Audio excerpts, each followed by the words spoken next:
Hi hello friends అందరికీ నమస్కారం. ఈరోజు ఈ వీడియోలో మన తెలంగాణ రాష్ట్రంలోని మహిళలందరికీ ఒక ముఖ్యమైన అప్డేట్ వచ్చింది. మహాలక్ష్మి 2500 రూపాయలకు సంబంధించిన డబ్బులు ఎప్పుడు విడుదల చేస్తారు, ఎవరెవరు అర్హులు, ఏ ఏ డాక్యుమెంట్లు కావాలి, సో దానికి సంబంధించిన పూర్తి ఇన్ఫర్మేషన్ ఈ వీడియోలో తెలుసుకుందాం. వీడియోని ఎక్కడ కూడా స్కిప్ చేయకండి ఫ్రెండ్స్, ఎండ్ వరకు చూడండి. వీడియోని స్టార్ట్ చేసే ముందు మీకు ఒక small request friends. TG government నుంచి మహాలక్ష్మి పథకానికి సంబంధించి మరియు ఇతర పథకాలకు సంబంధించి ఏ చిన్న అప్డేట్ వచ్చినా మీరు మిస్ కాకుండా ఉండాలంటే వెంటనే మన ఛానల్ని సబ్స్క్రైబ్ చేసుకోండి. అండ్ సబ్స్క్రైబ్ చేసుకున్న వాళ్ళందరూ కూడా సబ్స్క్రైబ్ బటన్ పక్కన ఉన్న గంట సింబల్లో ఆల్ అని పెట్టుకోవడం మర్చిపోకండి ఫ్రెండ్స్.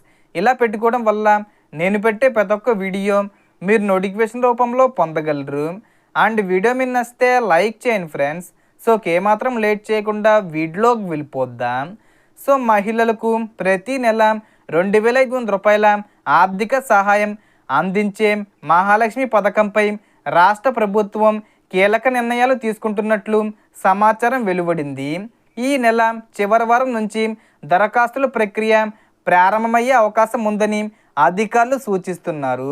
ఇప్పటి వరకు ఈ పథకం ఎప్పుడు అమలవుతుందో అని ఎంతోమంది మహిళలు ఎదురు చూస్తుండగా తాజాగా సీఎం రేవంత్ రెడ్డి గారు అధికారులతో సమీక్ష సమావేశం నిర్వహించి ఏర్పాట్లు వేగవంతం చేయాలని ఆదేశించినట్లు తెలుస్తుంది.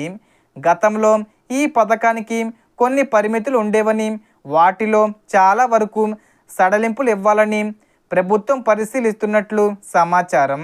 ముందుగా ఒక రేషన్ కార్డుకు ఒక మహిళకే అవకాశం ఉంటుందని చెప్పిన ఇప్పుడు ఇంట్లో ఒకరు, ఇద్దరు లేదా ముగ్గురు అర్హత గల మహిళలున్న దరఖాస్తు చేసుకునే అవకాశం ఇవ్వాలని ప్రభుత్వం ఆలోచిస్తున్నట్లు తెలుస్తుంది.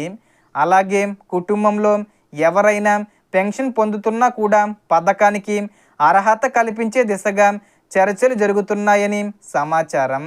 అయితే ప్రభుత్వ ఉద్యోగులు, ఇన్కమ్ ట్యాక్స్ చెల్లించేవారు లేదా అధిక ఆదాయం కలిగిన కుటుంబాలకు మాత్రం ఈ పథకం వర్తించకపోవచ్చని చెబుతున్నారు. ఈ పథకానికి అప్లై చేయాలనుకునే మహిళలు ముందుగానే కొన్ని ముఖ్యమైన డాక్యుమెంట్లు సిద్ధం చేసుకోవాలని అధికారులు సూచిస్తున్నారు.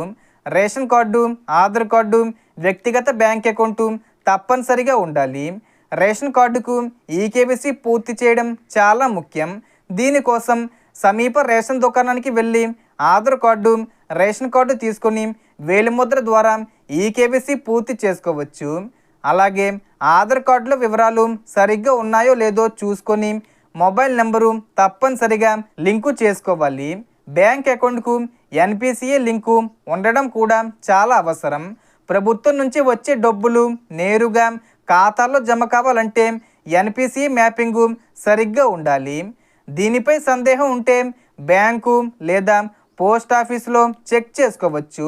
ఇప్పటికే కొంతమంది మహిళలు పోస్ట్ ఆఫీస్ అకౌంట్లు కూడా ఓపెన్ చేస్తున్నట్లు సమాచారం. ఈ పథకం అమల్లోకి వస్తే జూన్ నెల నుంచి ప్రతి నెల 2500 రూపాయల చొప్పున మహిళల ఖాతాల్లో జమ చేసే అవకాశం ఉందని చెబుతున్నారు. జూన్ 10వ తేదీ వచ్చేలోపు దరఖాస్తులు స్వీకరించి డబ్బులు విడుదల చేసే అవకాశం ఉంది. కాబట్టి అర్హతలు ఉన్న మహిళలు ఎలాంటి ఆలస్యం చేయకుండా అవసరమైన పత్రాలు సిద్ధం చేసుకొని అధికారిక ప్రకటన కోసం అప్రమత్తంగా ఉండండి.